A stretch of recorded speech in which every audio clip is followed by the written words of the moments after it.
Hello everybody, welcome again to Founders Spotlight on Futapreneurs. I'll be your host for today and my name is Gabriel Sharon. On today's episode, we're bringing somebody in the creative space, an entrepreneur in the creative space. She's a brand identity designer and I'm pretty sure she has a lot for us today. So let's get into the episode. Hi, it's nice to meet you. Thank you so much for coming. Would you mind introducing yourself and telling us a little bit about your brand?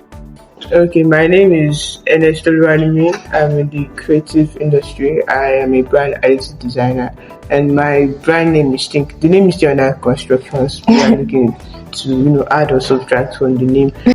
The brand is majorly creating a visual that matches the identity of a brand. That's nice. That's very, very, very beautiful.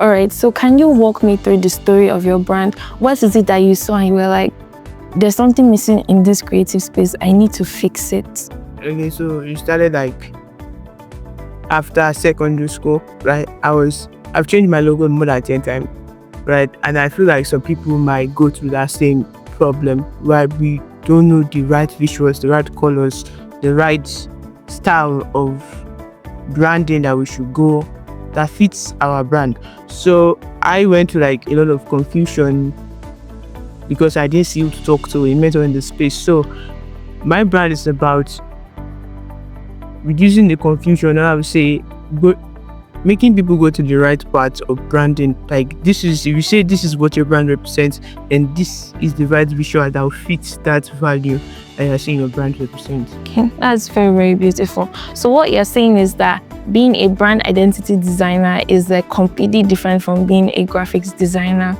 So what is like the process now? Let's say, for example, I have a brand and I want to probably make my brand identity better. Do you have like a consultation process? How does it go? Like, how does the process go? Yeah, I have a growth consultation.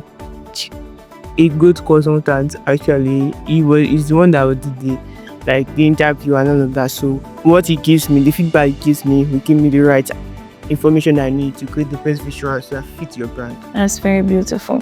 All right, so being a creative in school, in Futa, how has it affected you? What are the challenges that you've faced in the hands of your customers? Probably you are coming from school now and you've had a very long day and you have, say, creative block and you have a deadline. This customer is like, where is my design? Where is my design? Or you send a design to a customer and they're like, I don't like this color. What are some of the challenges that you face in your industry? The major challenge in Nigeria is light.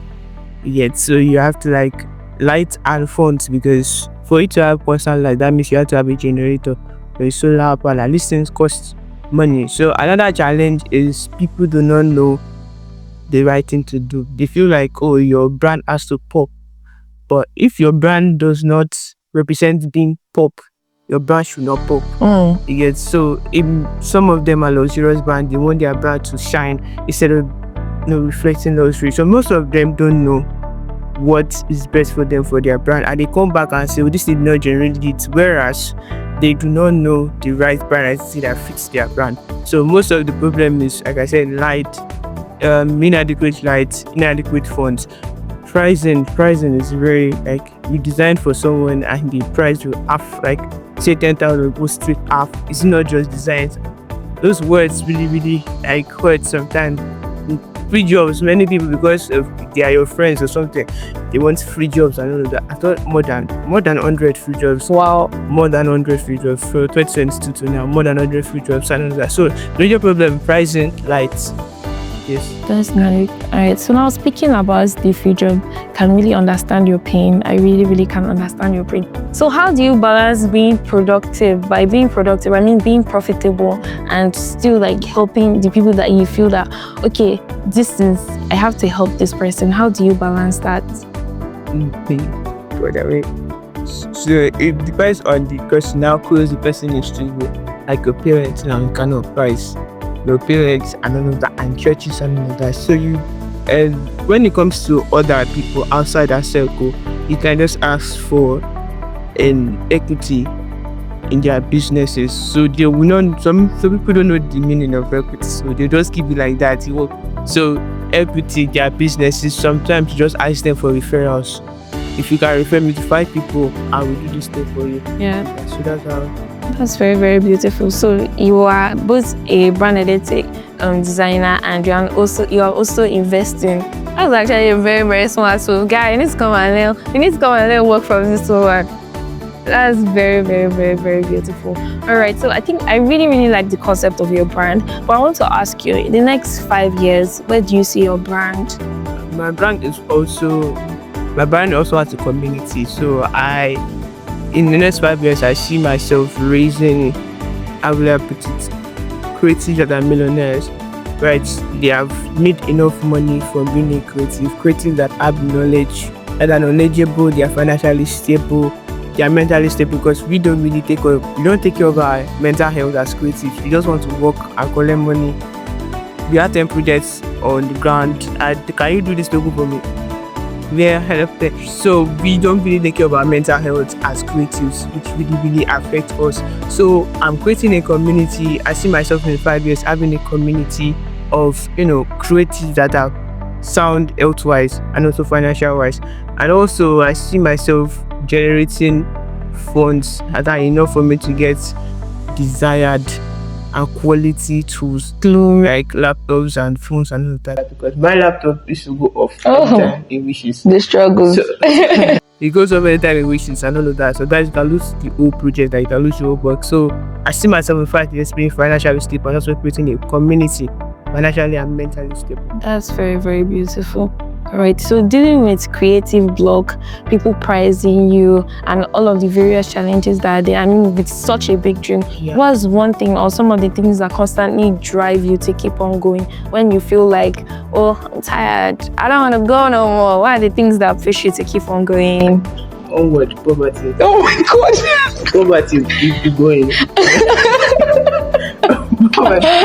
Nobody needs to motivate. Poverty will motivate. Oh my God. Poverty will motivate you. My younger ones motivate me, because they really they see me as one kind, I don't know, overrated person and all of that. So poverty will motivate. That's one thing that will motivate me. I don't want to be poor. And all of that. And yes.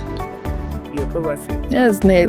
At first, when you said poverty, I thought you meant like, okay, because a lot of people start up businesses when Sapa hit them. I'll be like, okay. Wow. Okay. Now it was also Sapa that. So I needed to make money. I was not doing problem, seeing and getting better every day. So I think just my hobbies. That's very, very beautiful. I'm rooting for you. I'm really, really rooting for you.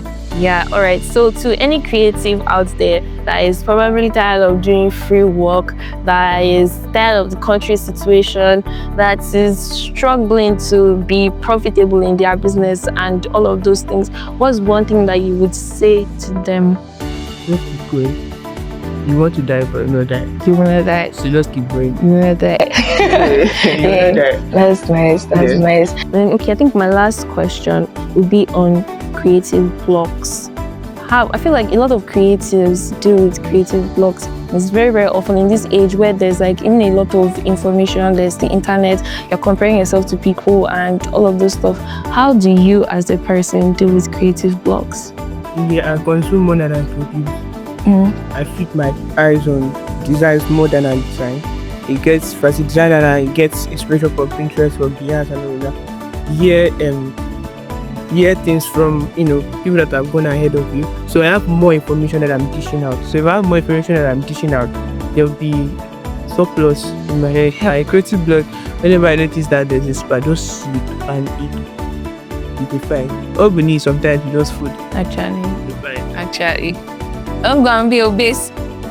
But Chat, thank you so much for being on this conversation. I hope you guys learned one or two things. If you learned something, let us know in the comment section and tell us the next industry you would like for us to bring up for the next spotlight. Thank you so much and have a nice day.